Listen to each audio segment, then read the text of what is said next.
Hello and welcome to Study for You. Today in this video we are going to discuss Geography 8th class, first chapter, Resources. These are the topics that we will discuss in this chapter: resources, types of the resources, natural resources, human resources and conserving resources. First of all ਕੀ ਹੈ ਜੀ, ਆਪਾਂ ਦੇਖਾਂਗੇ what are the resources. Anything that can be used to satisfy a need is called as resources. ਕੋਈ ਵੀ ਚੀਜ਼ ਜੋ ਆਪਣੀ ਜ਼ਰੂਰਤ ਨੂੰ ਕੰਪਲੀਟ ਕਰਦੀ ਹੈ ਉਸ ਨੂੰ ਕੀ ਕਹਿੰਦੇ ਆ ਜੀ ਆਪਾਂ, resources. Every resources have some value. ਹਰੇਕ ਰਿਸੋਰਸਿਸ ਦੀ ਕੀ ਹੈ ਜੀ, ਵੈਲਿਊ ਹੁੰਦੀ ਹੈ ਸਮ, ਚਾਹੇ ਉਹ ਕੀ ਹੈ ਜੀ ਇਕੋਨਮਿਕ ਵੈਲਿਊ ਹੋਵੇ ਜਾਂ ਇਕੋਨਮਿਕ ਵੈਲਿਊ ਨਾ ਹੋਵੇ. ਲਾਈਕ ਜੋ ਚੀਜ਼ਾਂ ਜੋ ਥਿੰਗਸ ਅਸੀਂ ਬਾਏ ਕਰਦੇ ਹਾਂ from shop by paying money, ਉਹਨਾਂ ਨੂੰ ਕੀ ਕਿਹਾ ਜਾਂਦਾ ਜੀ, economic value resources. And like air we breathe, ਇਸਦੀ ਕੀ ਹੈ ਜੀ ਕੋਈ ਇਕੋਨਮਿਕ ਵੈਲਿਊ ਨਹੀਂ ਹੈ ਬਟ ਵੈਲਿਊ ਜ਼ਰੂਰ ਹੈ. ਠੀਕ ਹੈ ਜੀ. And by which medium we can use the resources are called as utilities. ਜਿਸ ਮੀਡੀਅਮ ਦੇ ਦੁਆਰਾ ਅਸੀਂ ਇਹਨਾਂ ਰਿਸੋਰਸਿਸ ਨੂੰ ਯੂਜ਼ ਕਰਦੇ ਹਾਂ ਉਸ ਮੀਡੀਅਮ ਨੂੰ ਕੀ ਕਿਹਾ ਜਾਂਦਾ ਜੀ, utility. Basically resources are of 3 types: natural resources, human made resources and human resources. ਇਹ 3 ਤਰ੍ਹਾਂ ਦੇ ਨੇ ਜੀ ਜਿਨ੍ਹਾਂ ਟਾਈਪਸ ਇੱਥੇ ਦਿੱਤੀਆਂ ਗਈਆਂ. ਐਂਡ ਅੱਗੇ ਅਸੀਂ ਇਹਨਾਂ ਨੂੰ ਡਿਟੇਲ ਦੇ ਵਿੱਚ ਡਿਸਕਸ ਕਰਾਂਗੇ. ਸਭ ਤੋਂ ਪਹਿਲਾਂ ਅਸੀਂ ਡਿਸਕਸ ਕਰਾਂਗੇ ਜੀ ਨੈਚੁਰਲ ਰਿਸੋਰਸਿਸ. ਇਹ ਉਹ ਰਿਸੋਰਸਿਸ ਨੇ ਜਿਨ੍ਹਾਂ ਨੂੰ ਅਸੀਂ ਡਾਇਰੈਕਟਲੀ ਨੈਚੁਰਲ ਸ਼ੇਪ ਦੇ ਵਿੱਚ ਬਿਨਾਂ ਕਿਸੇ ਮੋਡੀਫਿਕੇਸ਼ਨ ਦੇ ਯੂਜ਼ ਕਰਦੇ ਹਾਂ, ਜਿਵੇਂ ਏਅਰ, ਵਾਟਰ ਐਂਡ ਸੋਇਲ. ਠੀਕ ਹੈ ਜੀ.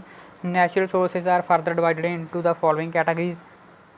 ਫਸਟ ਕੈਟਾਗਰੀ ਕਿਹੜੀ ਹੈ ਜੀ, actual and potential resources. Actual resources ਉਹ ਰਿਸੋਰਸਿਸ ਹੁੰਦੇ ਨੇ ਜਿਨ੍ਹਾਂ ਦੀ ਸਾਨੂੰ ਪ੍ਰੈਜੈਂਟ ਟਾਈਮ ਦੇ ਵਿੱਚ ਕੁਆਂਟੀਟੀ ਪਤਾ ਹੈ, ਲਾਈਕ ਕੋਲ, ਪੈਟਰੋਲੀਅਮ, ਡਾਰਕ ਸੋਇਲ ਐਕਸੈਕਟਰਾ.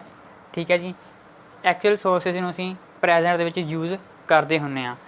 ਠੀਕ ਹੈ ਜੀ. ਐਂਡ ਨੈਕਸਟ ਕੀ ਹੈ ਜੀ, ਪੋਟੈਂਸ਼ੀਅਲ ਰਿਸੋਰਸਿਸ. ਪੋਟੈਂਸ਼ੀਅਲ ਰਿਸੋਰਸਿਸ ਉਹ ਨੇ ਜਿਨ੍ਹਾਂ ਦੀ ਸਾਨੂੰ ਕੁਆਂਟੀਟੀ ਨਹੀਂ ਪਤਾ ਐਂਡ ਪ੍ਰੈਜੈਂਟ ਦੇ ਵਿੱਚ ਇਹਨਾਂ ਦਾ ਕੋਈ ਯੂਜ਼ ਨਹੀਂ ਹੋ ਰਿਹਾ, ਬਟ ਕੀ ਹੈ ਜੀ ਜਦੋਂ ਟੈਕਨੋਲੋਜੀ ਜ਼ਿਆਦਾ ਵੱਧ ਗਈ ਤਾਂ ਫਿਊਚਰ ਦੇ ਵਿੱਚ ਅਸੀਂ ਇਸ ਦਾ ਪੋਟੈਂਸ਼ੀਅਲ ਰਿਸੋਰਸਿਸ ਦਾ ਯੂਜ਼ ਕਰ ਸਕਾਂਗੇ.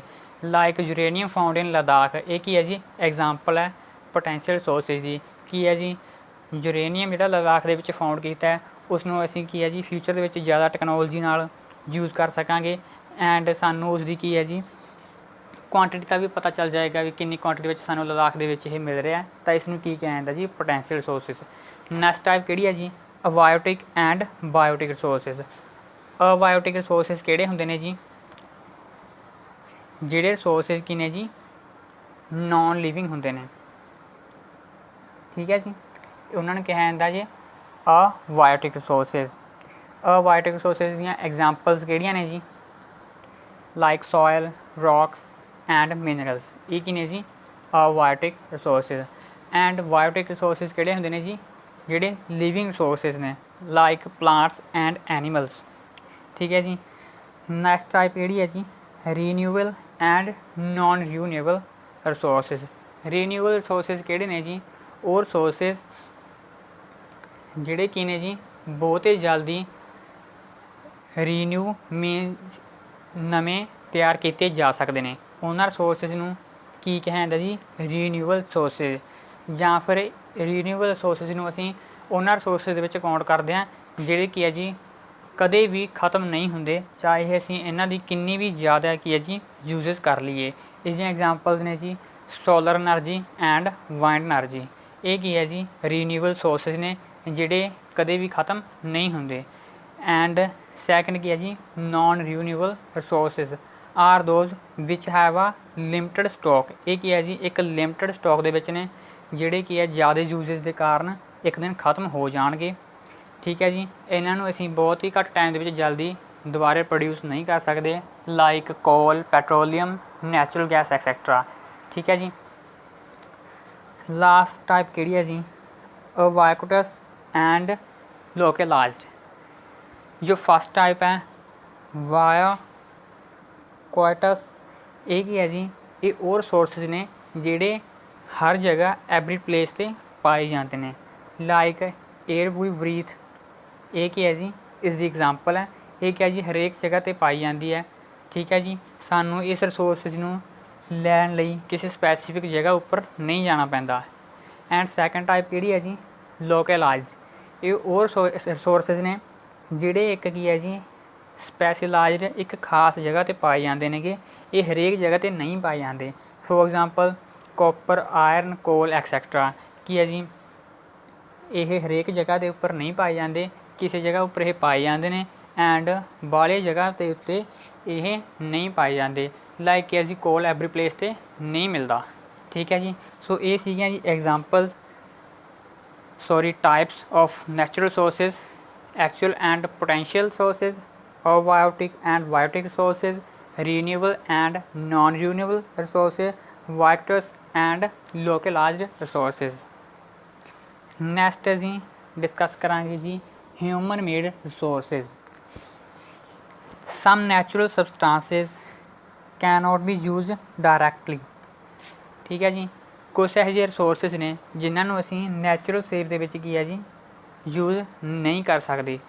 ਲਾਈਕ ਜੀ ਆਇਰਨ ਔਰ, ਇਸ ਨੂੰ ਕੀ ਹੈ ਜੀ ਅਸੀਂ ਨੈਚੁਰਲ ਸ਼ੇਪ ਦੇ ਵਿੱਚ ਨਹੀਂ ਯੂਜ਼ ਕਰ ਸਕਦੇ, but by some modification we can use these type of resources।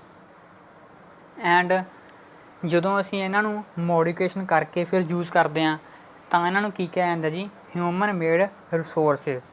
ਠੀਕ ਹੈ ਜੀ, ਕਿਉਂਕਿ ਜੀ ਇਹ ਹਿਊਮਨ ਦੇ ਦੁਆਰਾ ਮੋਡੀਫਾਈ ਕੀਤੇ ਜਾਂਦੇ ਨੇ। ਲਾਸਟ ਟਾਈਪ ਕਿਹੜੀ ਹੈ ਜੀ ਰਿਸੋਰਸਿਸ ਦੀ, ਹਿਊਮਨ ਰਿਸੋਰਸਿਸ। ਜਿੱਦਾਂ ਅਸੀਂ ਪਿਛਲੀ ਟਾਈਪ ਦੇ ਵਿੱਚ ਡਿਸਕਸ ਕੀਤਾ ਕਿ ਕੁਝ ਇਹੋ ਜਿਹੇ ਰਿਸੋਰਸਿਸ ਨੇ ਜਿਹੜੇ ਕਿ ਨੇ ਜੀ ਹਿਊਮਨ ਮੋਡੀਫਿਕੇਸ਼ਨ ਤੋਂ ਬਿਨਾਂ ਯੂਜ਼ ਨਹੀਂ ਕੀਤੇ ਜਾ ਸਕਦੇ। ਠੀਕ ਹੈ ਜੀ, ਤਾਂ ਉਹਨਾਂ ਰਿਸੋਰਸਿਸ ਨੂੰ ਕੀ ਕਿਹਾ ਜਾਂਦਾ ਸੀ ਜੀ, ਹਿਊਮਨ ਮੇਡ ਰਿਸੋਰਸਿਸ। ਐਂਡ ਜਦੋਂ ਹਿਊਮਨ ਇਹਨਾਂ ਨੈਚੁਰਲ ਰਿਸੋਰਸਿਸ ਨੂੰ ਮੋਡੀਫਿਕੇਸ਼ਨ ਕਰਨ ਦੇ ਲਈ ਯੂਜ਼ ਕੀਤੇ ਜਾਂਦੇ ਨੇ ਤਾਂ ਹਿਊਮਨ ਇੱਥੇ ਕੀ ਹੈ ਜੀ, ਹਿਊਮਨ ਰਿਸੋਰਸਿਸ। ਕਿਉਂਕਿ ਕੀ ਹੈ ਜੀ, ਬਿਨਾਂ ਹਿਊਮਨ ਮੋਡੀਫਿਕੇਸ਼ਨ ਤੋਂ ਅਸੀਂ ਉਹਨਾਂ ਨੈਚੁਰਲ ਰਿਸੋਰਸਿਸ ਨੂੰ ਯੂਜ਼ ਨਹੀਂ ਕਰ ਸਕਦੇ। ਤਾਂ ਜੋ ਨੌਲੇਜ ਹੈ ਹਿਊਮਨ ਦੀ ਐਂਡ ਸਕਿੱਲ ਹੈ, ਟੈਕਨੋਲੋਜੀ ਹੈ ਇਸ ਦੀ, ਤਾਂ ਉਹ ਕਿਸ ਵਿੱਚ ਕਾਊਂਟ ਹੁੰਦੀ ਹੈ ਜੀ, ਹਿਊਮਨ ਰਿਸੋਰਸਿਸ। ਠੀਕ ਹੈ ਜੀ, ਇਹ ਸੀ types of resources, natural resources, human made resources and human resources. ਠੀਕ ਹੈ ਜੀ, ਲਾਸਟ ਟੋਪਿਕ ਕੀ ਹੈ ਜੀ ਇਸ ਵੀਡੀਓ ਦਾ, ਕੰਜ਼ਰਵਿੰਗ ਰਿਸੋਰਸਿਸ। ਰਿਸੋਰਸਿਸ ਨੂੰ ਅਸੀਂ ਕਿੱਦਾਂ ਬਚਾਉਣਾ, ਕਿੱਦਾਂ ਸਾਂਭ ਸੰਭਾਲ ਕੇ ਰੱਖਣਾ, ਉਸ ਨੂੰ ਕੀ ਕਿਹਾ ਜਾਂਦਾ ਜੀ, ਕੰਜ਼ਰਵਿੰਗ ਰਿਸੋਰਸਿਸ। ਇਸ ਵਿੱਚ ਦੋ ਪੁਆਇੰਟ ਨੇ ਜੀ, resources conservation and sustainable development. Using resources carefully and giving them time to get renewed is called as resources conservation। ਇਹ ਕੀ ਹੈ ਜੀ, ਰਿਸੋਰਸਿਸ ਨੂੰ ਅਸੀਂ ਓਨੀ ਕੁਆਂਟਿਟੀ ਵਿੱਚ ਯੂਜ਼ ਕਰੀਏ ਜਿੰਨੀ ਕੁਆਂਟਿਟੀ ਕੀ ਹੈ ਜੀ ਓਨੇ ਟਾਈਮ ਦੇ ਵਿੱਚ ਦੁਬਾਰਾ ਪ੍ਰੋਡਿਊਸ ਹੋ ਜਾਵੇ, ਉਸ ਨੂੰ ਕੀ ਕਿਹਾ ਜਾਂਦਾ ਜੀ, resources conservation. And second point ਕੀ ਹੈ ਜੀ, sustainable development. Balancing the need to use resources and also conserve them for future is called as sustainable development. ਕੀ ਹੈ ਜੀ, ਅਸੀਂ ਰਿਸੋਰਸਿਸ ਨੂੰ ਇਸ ਢੰਗ ਨਾਲ ਯੂਜ਼ ਕਰਨਾ ਹੈ ਕਿ ਉਸ ਦਾ ਯੂਜ਼ ਹੋਣ ਨਾਲ ਇਨਵਾਇਰਮੈਂਟ ਦੇ ਉੱਪਰ ਕੋਈ ਨੈਗੇਟਿਵ ਇਫੈਕਟ ਨਾ ਹੋਵੇ। ਠੀਕ ਹੈ ਜੀ, ਐਂਡ ਫਿਊਚਰ ਦੇ ਵਾਸਤੇ ਵੀ ਰਿਸੋਰਸਿਸ ਬਚੇ ਰਹਿਣ, ਇਸ ਨੂੰ ਕੀ ਕਿਹਾ ਜਾਂਦਾ ਜੀ, ਸਸਟੇਨੇਬਲ ਡਿਵੈਲਪਮੈਂਟ।